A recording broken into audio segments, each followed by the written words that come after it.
kembali tim awak media podcast mengabarkan, memberikan diskusi-diskusi tentang Bekasi. Ya, kembali kita berdampingan dengan Pak Gunawan, ya, beliau Ketua Umum Resepsi Indonesia dan juga pengamat serta penggerak pariwisata yang ada salah satunya di Kabupaten Bekasi.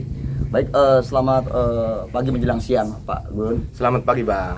Baik, nah kita nggak bosan-bosannya nih berkunjung ke rumah ya, Pak Gunawan ya, tentunya dengan diskusi pagi. Senang lah saya dikunjungi. Iya, ya karena salah satunya adalah Bapak selaku satu sebagai pengamat kebijakan khusus di Kabupaten Bekasi, yang kedua juga penggerak pariwisata salah satunya. Ya, di mana memang wisata Kaungtil ini sudah menjadi wisata kebanggaannya masyarakat Kabupaten Bekasi, begitu. Nah, sedikit saya ingin berdiskusi dengan Bapak, ya. Satu yang terkait masalah kepariwisataan, Pak. Nah, pariwisata kita di sini setelah paskanya dari pandemi COVID-19, gitu kan, di mana memang masyarakat ini banyak yang bergairah dengan tentunya dengan mereka ingin berlibur atau setelah ada pembatasan daripada COVID-19 itu ya, COVID-19 tadi. Nah, untuk bicara masalah pariwisata sehingga terbentuknya Kaungtil gitu kan, yang sudah nggak asing lagi di masyarakat khusus Kabupaten Bekasi, itu seperti apa Pak awal mulanya gitu di Kaungtil ini nih? Kayaknya perjalanan ini cukup ini nih kayaknya. Seperti apa itu, Pak? Terima kasih Bang Darmo atas kunjungannya ke tempat saya. Ya kebetulan ya pagi ini saya juga memang kurang aktivitas karena kurang enak badan ya. Tapi suatu kehormatan bisa datang ke tempat saya. Sebelumnya juga saya menyapa untuk netizen Kabupaten Bekasi, semoga kita semua sehat selalu, sejahtera, panjang umur, dimudahkan segala urusan, dan dibanyakin rezeki. Mungkin itu. Ya mungkin saya akan jawab Bang apa tadi yang menjadi pertanyaan Bang Darmo terkait bagaimana sih membangun pariwisata Kaungtil Bojong Rangkas. Ya. Betul Bang. Saya kebetulan memang selaku penggagas, penginisiasi berdirinya wisata Kaungtil Bojong Rangkas yang berlokasi di Kampung Ciranggon, Desa Cipayung, Kecamatan Cikarang Timur, Kabupaten Bekasi. Banyak faktor sekali Bang yang melatar belakangi kami, saya dalam hal ini selaku penggagas, sehingga wisata Kaungtil sampai hari ini masih tetap eksis ya, masih tetap beroperasional walaupun beberapa yang lalu lah kita diterpa suatu pandemi yang sehingga itu sangat memperparah kondisi pengelolaan pariwisata Kaungtil Bojong Rangkas. Tapi saya sedikit akan bercerita ya dari mulainya berdiri wisata Kaungtil Bojong Rangkas. Sebetulnya ini gagasan saya karena gini Bang. Pertama, karena Kampung Ciranggon itu adalah kampung yang paling ujung di wilayah Kabupaten Bekasi, yang notaben memang masyarakatnya juga, SDM-nya juga ya kurang memadai lah, atau pas-pasan ya.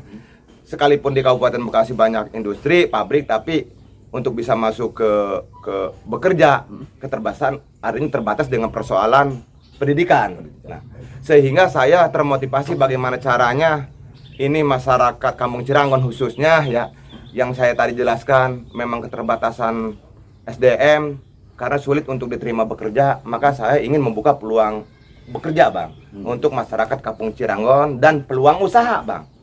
Nah, saya akhirnya kebetulan saya punya lokasi lahan ya, memang di bantaran Sungai Cibeet ya, yang hampir kurang lebih 10 hektar ya. Dan kebetulan lahan tersebut memang sudah saya tanami sejak 7 tahun lalu itu dengan pohon jabon Bang. Dan akhirnya saya mencoba sebetulnya itu suatu ide dan gagasan saya, mungkin yang dipandang orang lain itu ide gila lah katakan. Karena bagaimana mungkin lokasi yang jauh dari pusat perkotaan, terus jauh dari pusat ibu kota kabupaten juga, bahkan ini adalah wilayah yang paling ujung timur Kabupaten Bekasi Bang. Saya tidak patah semangat ketika itu. Saya mengajak masyarakat setempat dalam hal itu membentuk yang namanya suatu paguyuban pariwisata Kaungtil Bojong Rangkas ketika itu. Dan akhirnya saya mulailah Bang tahun 2017 itu artinya membuka lahan. Artinya karena lahan pada saat itu wujud juga sudah seperti hutan bang, koro tumbuh ilalang bang, bahkan di lokasi yang hari ini jadi wisata itu dulu katakan itu tempat jin buang anak lah katakan begitu kalau bahasa ininya lah. Akhirnya saya terus memberikan semangat kepada masyarakat setempat, sekalipun di antara mereka bahkan hampir Pesimis ya. semuanya itu merasa pesimis. Pesimis apa? Bagaimana mungkin ini lokasi yang katakan jauh dari pusat perkotaan, terus infrastruktur juga begitu buruknya ketika itu bisa menjadi sebuah daya tarik untuk orang berwisata lah. Tapi saya dengan semangat tinggi dan keyakinan saya bahwa saya yakin ini akan terwujud lah gitu. Nah akhirnya singkat cerita akhirnya bang, setelah saya itu babat lah katakan, babat alas lah katakan itu karena lokasi lahannya itu penuh dengan ilalang, tanamannya ini karena berupa hutan ya ketika itu. Akhirnya di tahun 2018 udah mulai terlihat bang nampak. Ini suatu berbentuk, ini akan menjadi suatu objek wisata ya. Ya kebetulan memang itu adalah sangat dekat dengan Sungai Cibet bang. Artinya saya manfaatkan view Sungai Cibet itu sebagai daya tariknya bang. Di samping tanaman jabon yang saya tanam 7 tahun lalu itu memang saya tanam emang dengan berjejer bang, bertata rapi ya. Itu modal dasarnya untuk menjadi daya tarik wisata Kaung Tilu Bojong Rangkas. Awalnya pada tahun 2018 akhirnya saya membukalah secara resmi wisata tersebut ya. Dengan saya melakukan inovasi-inovasi dan pada akhirnya paguyuban wisata Kaung Tilu juga pada saat itu mulai nih ada rasa percaya diri bahwa yang selama ini hasil jerih payah, kerja keras tanpa ada bayaran, dengan sebuah komitmen ingin membuka lapangan usaha dan lapangan bekerja, mulailah terwujud titik-titik itu bang. Akhirnya titik-titik harapan dah. Dan singkat cerita sampai hari inilah ya, Kaung Tilu Bojong Rangkas sudah berdiri, bahkan sudah menjadi katakan wisata yang menjadi kebanggaan warga Kabupaten Bekasi. Karena ini wisata itu digagas betul-betul dengan kerja keras ya. Dengan semangat juang yang tinggi bersama masyarakat, karena itu tadi bang, berkeinginan bisa terbuka luas untuk peluang kesempatan bekerja dan kesempatan berusaha dan main dagang ya. Ini terbukti sampai hari ini bang. Baik. Mungkin itu. Berarti Pak Gunawan juga di samping membuka objek wisata, di samping ada pemberdayaan untuk masyarakat sekitar. Jadi mereka bisa berdagang di situ ya, membuka usaha kecil-kecilan ya, UMKM-nya. Berarti ini menggerakkan masyarakat untuk melakukan usaha dagang ya. Oke, baik. Nah, sekarang gini. Sekarang berbicara masalah perwisataan yang sudah menjadi kebanggaan Kabupaten Bekasi, salah satu Kaung Tilu, tentunya ada desain-desainnya nih. Nah, desainnya pakai siapa nih? Desainnya sehingga kelihatannya rapi, kelihatannya menarik. Begini bang, desain, ya. mungkin saya jawab. Tadi kan pertanyaannya, apakah ini menggerakkan ekonomi masyarakat? Sangat jelas bang. Ya kita bisa lihat fakta ya. Itu saya bukan retorika dalam hal ini. Mungkin semua sahabat netizen Kabupaten Bekasi sudah begitu melihat secara fakta bahwa memang wisata Kaung Tilu itu menggerakkan ekonomi masyarakat. Karena apa? Di wisata Kaung Tilu Bojong Rangkas itu bang, yang bekerjanya pun warga setempat. Ya berupa yang namanya paguyuban wisata. Nah, jadi yang laki-lakinya misalkan ini keluarga itu ikut bekerja menjadi paguyuban wisata, sisi lain yang istrinya itu berjualan bang. Makanya saya siapkan kios-kios di situ ya, yang hari ini juga sudah bergeliat ya. Walaupun belum maksimal hari ini karena terbentur persoalan ya, kita masih pandemi ya, ada pandemi ya terhanggal itu, tapi yang jelas ini sangat-sangat bagi masyarakat itu sangat manfaat bang. Bagi warga sekitar Kaung Tilu Bojong Rangkas, yaitu khususnya Kampung Ciranggon bang. Karena warga bisa berjualan, bisa berdagang di samping yang suaminya itu, laki-lakinya itu, karena kan kita mengerjakan itu yang tua bang, kebanyakan. Karena SDM tadi bang, itu bekerja di wisata Kaung Tilu dengan nama yang namanya paguyuban wisata bang. Jadi ada dua hal dalam rangka saya menyiapkan kerja itu saya sudah saya siapkan nyata. Sisi lain menggerakkan ekonomi masyarakat juga terbangun bang. Itu aja. Nah itu. Lalu kedua tadi pertanyaan, bagaimana sih mendesain wisata itu? Ya saya sih artinya ini begini bang. Sebetulnya saya punya bukan suatu desainer masalah pariwisata sebetulnya ya, tapi saya mencoba dari inspirasi yang saya timbul ya, karena wisata Kaung Tilu itu berhimpitan dengan Sungai Cibet. Ya terus ada tanaman jabon yang berjejer, itu dijadikan modal sama saya bang, modal dasar untuk menjadi daya tarik. Ya akhirnya saya dibuatkanlah saat ini karena kan wisata Instagramable ya yang terkenal itu ya spot selfie lah. Nah, makanya saya kedepankan, makanya saya buatlah inovasi-inovasi agar pengunjung datang ke wisata Kawung Tilu itu betah. Makanya saya siapkan spot-spot foto, Bang. Spot-spot foto gitu. Selfie, itu. Terus kedua juga kebetulan saya juga memang apa ya? Kalau anak-anak itu kan di samping terbuka itu juga harus ada tempat mainannya, Bang. Ya saya siapkan juga untuk tempat mainan anak-anak seperti ada taman kelinci, bahkan ada taman rusa totol, Bang, yang hari ini juga ya. Ya itu menjadi salah satu menjadi daya tarik, Bang. Iya, nah ini yang menjadi kebanggaan, ini Kang Gun bisa menghadirkan hewan-hewan yang menjadi unik gitu ya dia gitu kan, sehingga menghidupkan suasana lingkungan pariwisata itu sendiri kan gitu. Nah kalau untuk kayak rusa kayak apa, dari mana itu dapat? Nah, perlu saya jelaskan di sini. Ya kebetulan memang wisata Kawung Tilu itu ada konsepnya konsep alam, Bang. Saya tidak pernah merubah yang namanya kontur kondisi alam lingkungan. Artinya, justru saya perkuat dengan penghijauannya, Bang. Makanya wisata Kawung Tilu tetap asri, Bang. Artinya terjaga kelestarian lingkungannya. Karena itu udah menjadi sebuah komitmen saya, Bang. Kebetulan saya juga jadi dari pecinta lingkungan hidup, Bang, gitu maksudnya. Nah, terus terkait dengan persoalan seperti tadi binatang seperti taman kelinci, karena saya tidak mau membuka wisata itu yang berkaitan dengan konteks hewan yang dilindungi, Bang. Artinya, makanya saya seperti kelinci, ya memang kelinci itu kan bisa diperjualkan bebas gitu. Terus terkait masalah rusa pun ini rusa totol, Bang. Bukan rusa atau menjangan yang dilindungi, yang coklat. Ini rusa totol, Bang. Kalau nggak salah rusa India yang masih yang banyak lah. Ini artinya di ketentuan peraturan perundang-undangan juga memang rusa itu bukan rusa yang dilindungi. Itu aja. Makanya saya supaya tidak menjadi bahwa membuka taman wisata ini juga akhirnya saya berbenturan dengan ketentuan, saya tidak mau, Bang. Lebih baik saya cari yang aman saja lah. Yang aman-aman saja lah usaha itu. Oke, baik, itu satu. Nah, melihat mungkin pariwisata itu kan tentunya banyak pengunjung. Nah, sekarang dengan pengunjung gimana isu desas-desusnya bahwa memang sampah ini kan menjadi isu internasional bahkan ya, bukan asal daerah lagi. Nah untuk pembuangan sampahnya itu, nah itu sampahnya bagaimana itu untuk pembuangan, karena pengunjung banyak segala macam, seperti apa itu tuh? Begini, Bang. Ya itu tadi, karena wisata Kawung Tilu itu dikelola dengan sistem paguyuban wisata ya. Maka sampah-sampah yang di wisata Kawung Tilu, pertama biar paham dulu konsep wisata Kawung Tilu itu. Kenapa saya tidak menggunakan salah satunya yang namanya sedotan plastik? Boleh Abang cek wisata Kawung Tilu, baik itu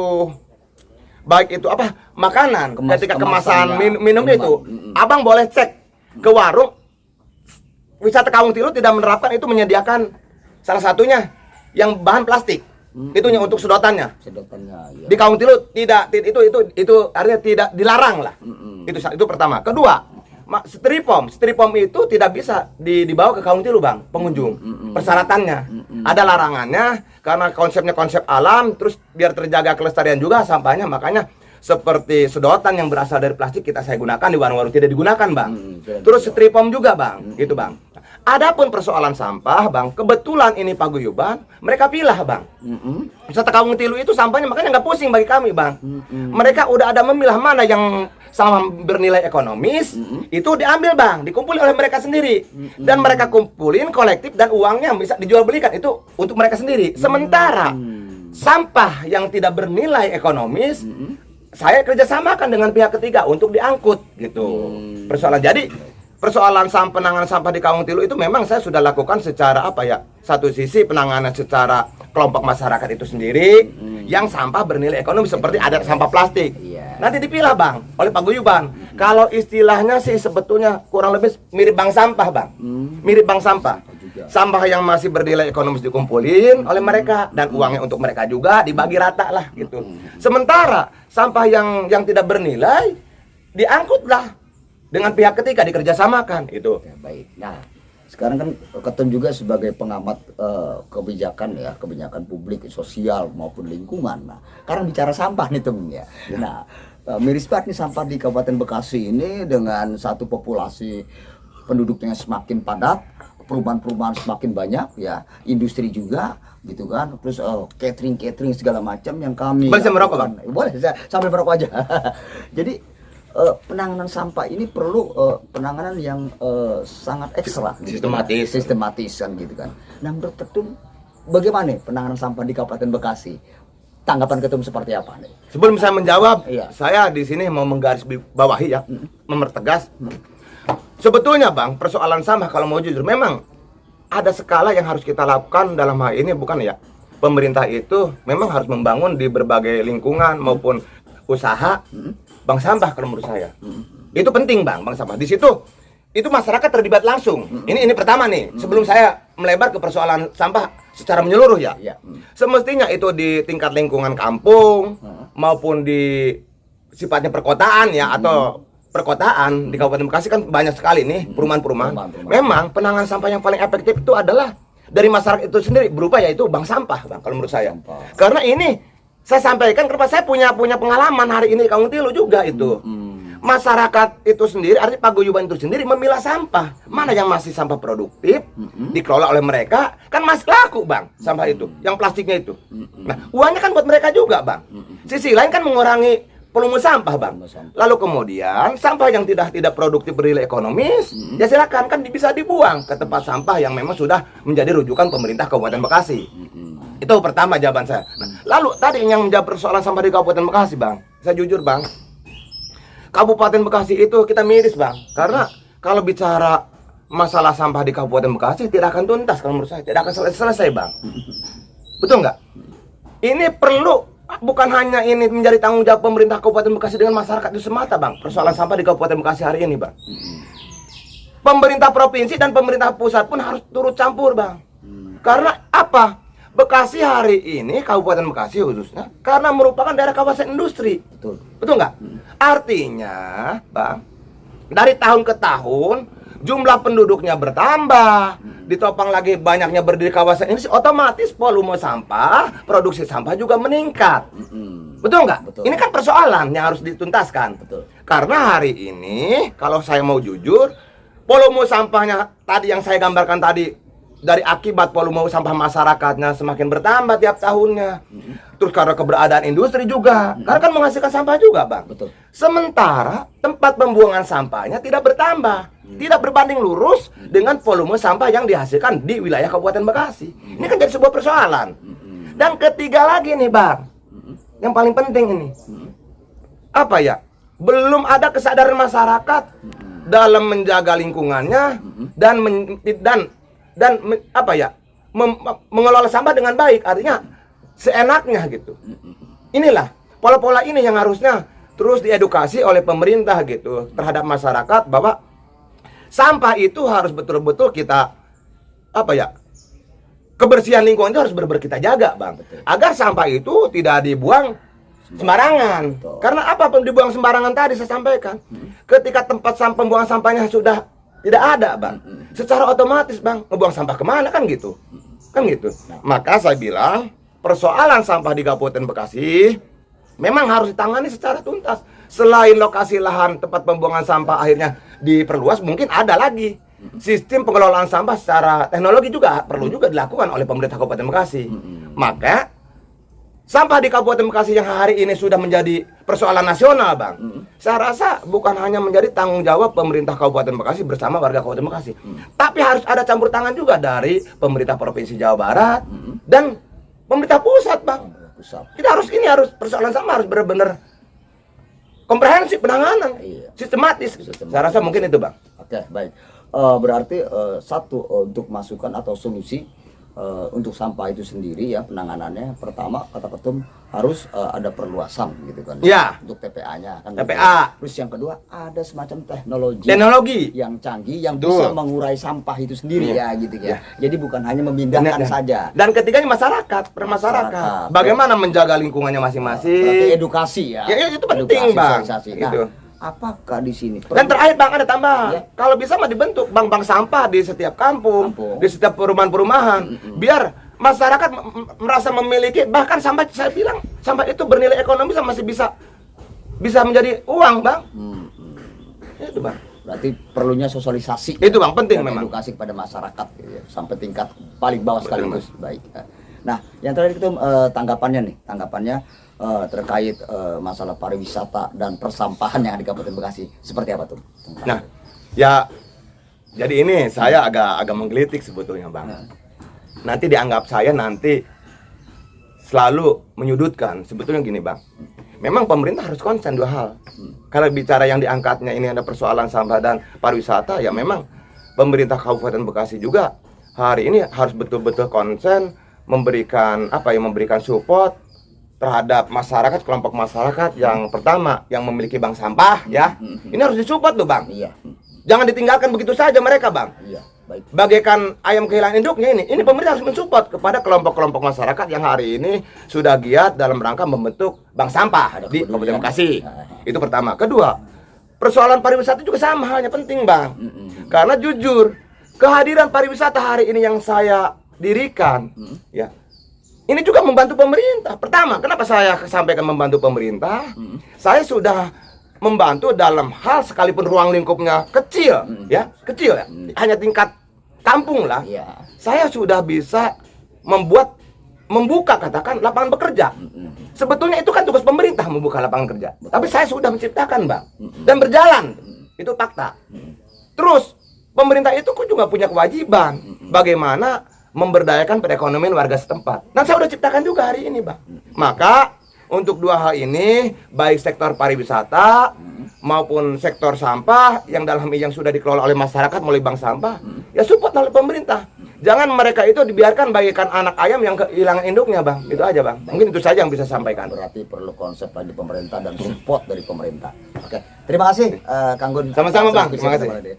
Baik, warganet, para netizen di Kabupaten Bekasi itulah bincang-bincang diskusi kita pagi ini pada hari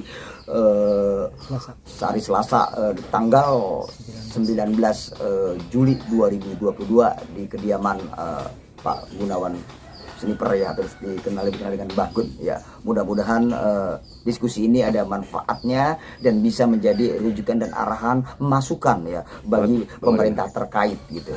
Baik, salam sejahtera selalu. Wassalamualaikum warahmatullahi wabarakatuh.